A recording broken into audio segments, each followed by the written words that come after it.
here's a baby, and off he went too. And I remember thinking he looks just like this little frog with these bulging eyes and this really, scrawny kind of looking infant. Hey parents of all types, Chelsea back from Mabel's Labels headquarters, and this time I sat down with Noelle Martin, mom of 3 boys. Noelle is a frequent vlogger on our channel, and as a dietitian, she normally shares her nutritional tips with us. However, this time she opens up about her very emotional birth stories. After years of trying and uncertainty, she wasn't even sure if she could have kids, and successfully conceived twin boys through in vitro fertilization. These twins decided to come into the world early and required an emergency C-section. She shares her emotions as what it was like to find out about the C-section and her time spent in the NICU and how she was feeling after. And then she goes on to share her miraculous birth story that she never thought was possible, where she had her 3rd child through a VBAC. Now, before we begin, we'd love it if you joined our parenting community, so subscribe to our channel if you haven't already, and click the little notification button so you don't miss out on a thing. Here's Noelle with her amazing birth stories. So I have 3 young boys, but for a long time I didn't know if I would ever be able to actually have children. I had always looked forward to being a mom, and I was open to the idea of adoption, but had hoped, if possible, to be able to become pregnant. My husband and I decided to go down the road of IVF after getting pregnant naturally was not going to be an option for us. And I was very blessed to end up pregnant with twins. We weren't planning to put more than 1 embryo in, but at the time of the decision was made based on circumstances that we would put 2 in, and I just hoped I would be a hospitable environment, and I was. However, when I got to 24 weeks gestation, I had hydronephrosis, I had some other medical complications, and due to the pain and the stress on my body, I actually went into labor. We were able to get to the hospital in time that they were able to stop labor, but they put me on bed rest in the hospital for several weeks, and I really desired to go home. I wanted to be in my home environment, but I also knew I needed to do what was best for the babies.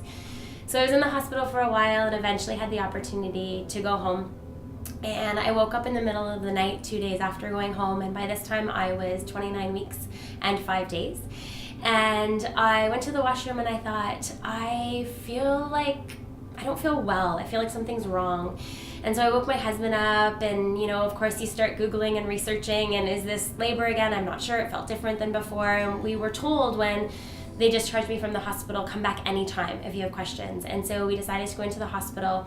And by the time I arrived, it was very obvious I was in labor. I was in a lot of pain on the way there, and I was 5 centimeters dilated.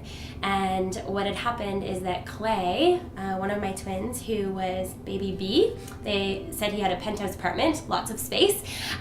He had turned, but Wesley was still breech. He was baby A. And because Wesley was breech and I was 5 centimeters dilated and it was 29 weeks still gestation, they decided that a C-section was the most appropriate route to go. So I had always wanted to have a vaginal birth, but the bottom line is I wanted live babies. So we went in and went through the process of having a C-section.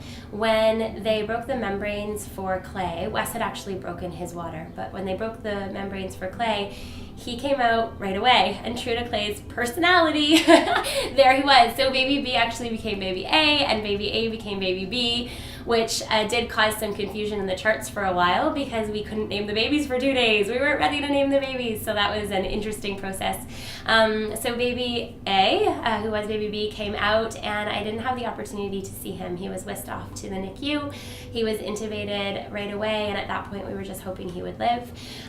For Wesley, who was baby A, became baby B, I remember the screen in front of me, the doctor said, here's a baby, and off he went too. And I remember thinking he looks just like this little frog with these bulging eyes and this really, scrawny kind of looking infant. And from there, I looked up at my husband, who was not feeling well at the time. This was very traumatic for us all, and we had left kind of in the middle of the night, and he looked very nauseous. I thought, are you okay? And he said, yeah, I just need to go get something to eat. So we went something to eat, and I remember laying there and just feeling so different than I had planned to feel after having children. I knew that they existed. I didn't know if they were alive. I wasn't able to go through the process I had hoped for. And I remember laying there just with a little bit of a sense of guilt and loss. And that sense of guilt and loss continued for a long time. The wondering of, could I have done anything different to have the baby stay inside of me longer? Could I have done anything different in terms of the baby's turning? And I think it's just so important for us as women to be able to talk about the emotions associated with what we thought could have been and what actually is. And I had to work really hard at finding joy in the moments where there was that sense of loss. And I think that when we think about C-section, a lot of women don't plan on that. And we need more advocacy for the fact that we're looking for a born infant. We're looking for a live baby. And whether it is a C-section or a vaginal birth, and whether it's a vaginal birth with an epidural or natural per se without, the bottom line is we're looking for a situation where mom and baby are okay. And I had to work really hard to come to terms with that. In terms of our journey after, along with a C-section comes the question of, will the breast milk come in the same way? Because we know that hormones shift a little bit differently. And for me, the breast milk did come in right away, but they came into my room 2 hours after I'd given birth and they said, you have to start pumping. I sat up to start pumping and I threw up because I was still feeling so horrible from the medications that are given as part of the C-sections. There was a spinal medication given. So I had never been told about that portion. I had gone through birthing classes and everyone told me what to do in the process of getting ready for a vaginal birth. No one had told me what it would be like if I had to have a C-section. So again, education around what is normal. You may not feel well. You may be asked to pump right away. You can barely sit up, let alone pick up your child. Now for me, because my kids were in the NICU, it was 7 weeks before they would come home.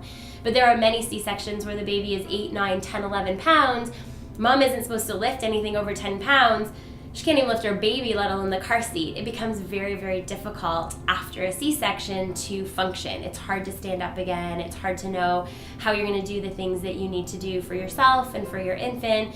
If breast milk doesn't come in, then being open to that conversation of, what are some strategies for breastfeeding after having a C-section, or if there's guilt associated with not being able to breastfeed, let's talk about that, because fed is best. We just want a child, again, who is alive and is thriving, and those are the things that I had to focus on.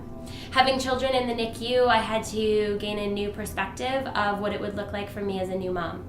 It was very exciting for me if I got to touch them, to take their temperature, to be present when they were having a tube feed, because they couldn't suck, swallow, and breathe at the same time. I had been told I would wait 6 weeks before offering a bottle or a soother, and now I was being told by the NICU nurse that the best thing we could offer for our child was a soother, because it would help them learn how to suck, swallow, and breathe. So much about parenthood, about motherhood is for sure looking forward to things, having plans, having expectations, but I also think it's really important for us to sit back and think about what is best for the infant at this time, what is best for me at this time, and being okay with the fact that if we expected something and it isn't that way, it doesn't mean that we've necessarily done something wrong. It doesn't mean that guilt needs to be associated with that. About 18 months later, after we had just kind of come through this time of, we made it through the first 18 months of having twins, I started to feel really tired during their nap time. I'd want to go to bed when they were in bed. I was really hungry, a little bit of nausea here and there. I was still breastfeeding them. I thought, could they be going through some sort of growth spurt that is causing all these, signs and symptoms? We had tried so hard to have kids prior to the IVF that it never occurred to me that I could actually become pregnant naturally. But as you may have guessed by now, I was. So we found out we were pregnant, couldn't believe it, so excited that this had happened.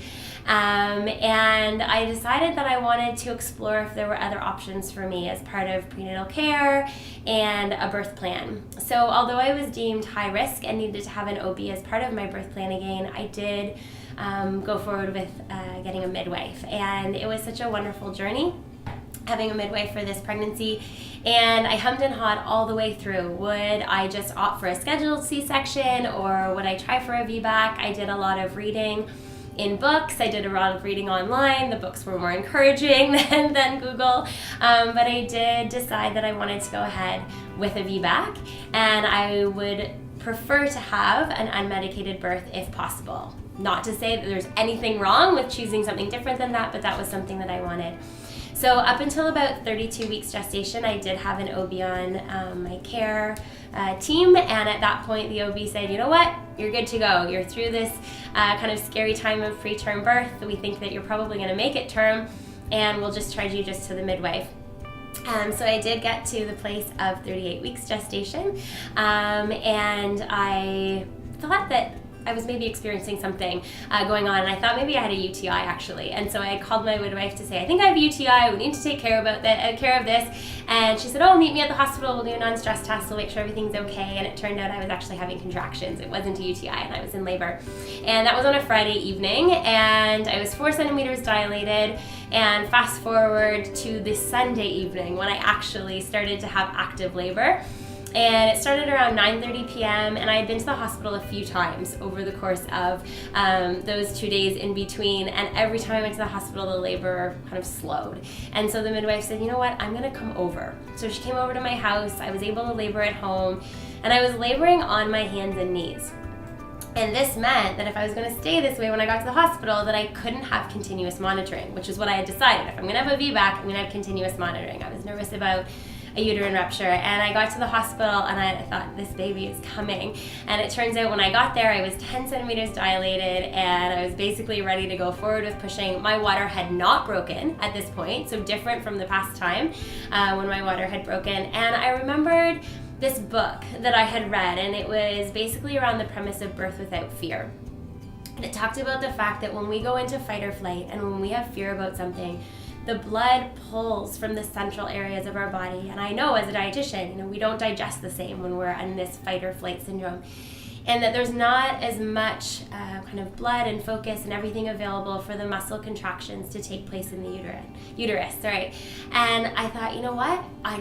I'm not even in a place where I have an option of an epidural, so I am going forward with this non-medicated, and I can't sit here worrying at this point about whether or not I can have continuous monitoring. I need to do what's best for the birthing of this baby.